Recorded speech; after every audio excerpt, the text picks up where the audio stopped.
I had a sister once. Every single day, she'd spend hours on her hair. The moment she woke up, that was her first thought. Expensive shampoos, conditioners, hair masks, oils, she had it all. She'd scroll through YouTube tutorials late at night, trying every new method she came across. But no matter what she did, the hair kept falling out. She'd lift her pillow hair, run a comb through hair, step out of the shower hair. She was exhausted. She'd cried over it more than once. And then one day, something simple caught her attention. Not a fancy product, not a new tutorial, just something our Prophet had taught us over 1400 years ago. Completely free, completely simple, and everything changed. Today, I'm sharing the 10 secrets that no beauty brand ever told you, no expensive dermatologist either, but Islam gave us centuries ago. And science? Science is only now catching up, so don't close this video, because tip number 7 is going to stop you in your tracks.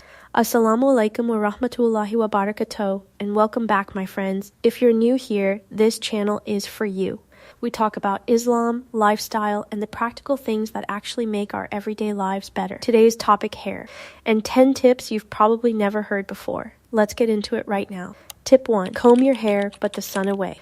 The first tip, and I know what you're thinking, that's it? Yes, that's it. Our beloved Prophet would always begin combing from the right side. And this isn't just a sunnah, it's been scientifically shown that starting from the right distributes pressure evenly across the hair roots. And here's the other part, be gentle. Yanking through tangles breaks your hair from the inside out, strand by strand. The sunnah also encourages combing 3 times a day, morning, afternoon, and night. This keeps blood circulation flowing and actually supports hair growth. Simple, consistent, powerful. Tip 2, protect your hair from the sun. We put sunscreen on our skin before stepping outside, but what about our hair? Sun damage is real. UV rays hollow out the hair shaft from the inside. And what did Islam teach us? Covering, modesty, the scarf, the dupatta. For our sisters who wear hijab, your hair is naturally shielded from the sun every single day. That's not just an act of worship, it's a built-in protective layer most people pay good money to replicate. And for anyone heading outside, a light hair scarf or cap does wonders. It's one small habit that genuinely extends the life of your hair. Tip 3, oil your hair the sunnah way. Our Prophet used oil on his hair, and the best oil? Olive oil. Allah mentions the olive in the Quran itself, and science confirms it. Olive oil is rich in vitamin E, which strengthens hair at the root, nourishes the shaft, and reduces shedding. Here's what to do. Before bed, take a small amount of olive oil and work it gently into your roots. Massage it in with soft hands, wash it out in the morning. That's it. Just that one habit, done consistently, and you'll see a real difference within 4 weeks. Tip 4, step away from the hot shower. I know, this one hurts a little, but hot water strips your hair of its natural moisture, weakens the roots, and leaves strands dry and brittle. Islam calls us to cleanliness and pure water, but nowhere does it say that water needs to scald you. Switch to cool or lukewarm water when you wash your hair. It's a small change, but the results speak for themselves. Tip 5, wudu and the secret it holds. This one is personally one of my favorites. When we make wudu, we do masa, we gently pass wet hands over the top of our head. It's an act of worship.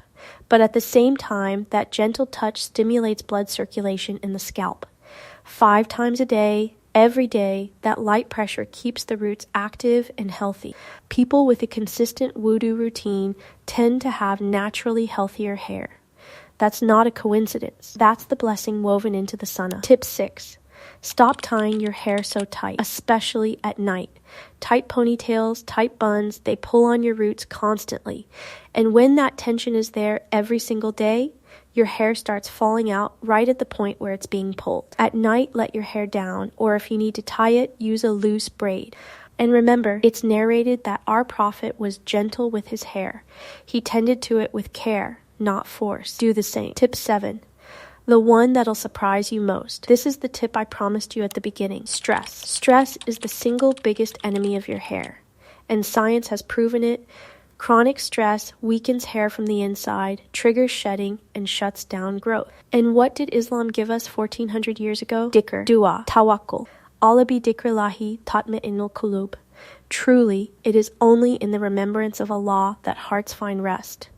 When your heart finds rest, tension eases. When tension eases, your body begins to heal. And when your body heals, your hair follows. This isn't just spiritual wisdom, this is medical reality.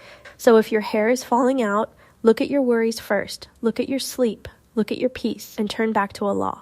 Tip 8. You are what you eat.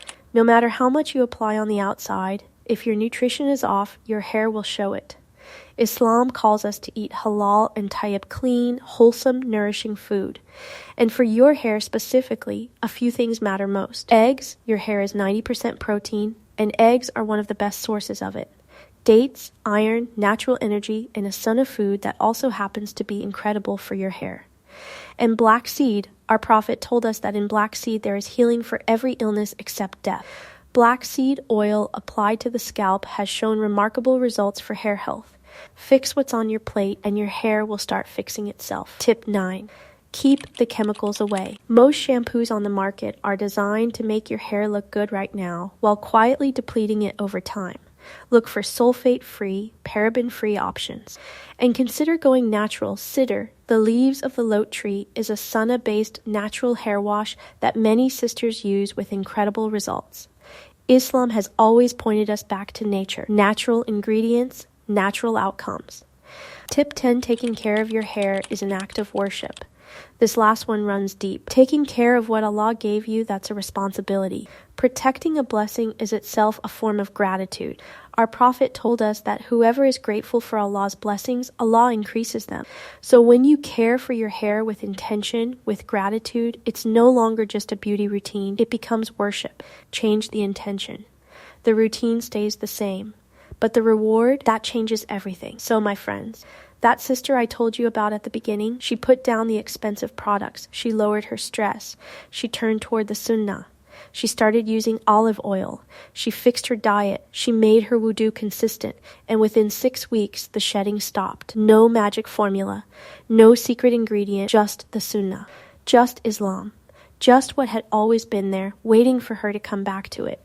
If this video helped you, please like it, share it. Especially with a sister or brother who's been struggling with their hair. And drop a comment which tip hit home the most for you. I read every single one, and I can't wait to hear from you. Allah Hafiz.